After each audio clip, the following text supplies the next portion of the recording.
Nagsimula sa simple na pasulyap-sulyap, nagpapapansin sa'yo.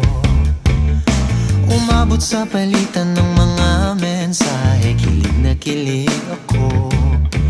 Kumusta, kain na, hello, magandang umaga. Ingat ka, pahinga, huwag kang masyadong magpupuyat pa. Naramdaman ng puso na dahan-dahan akong nahuhulog sa'yo.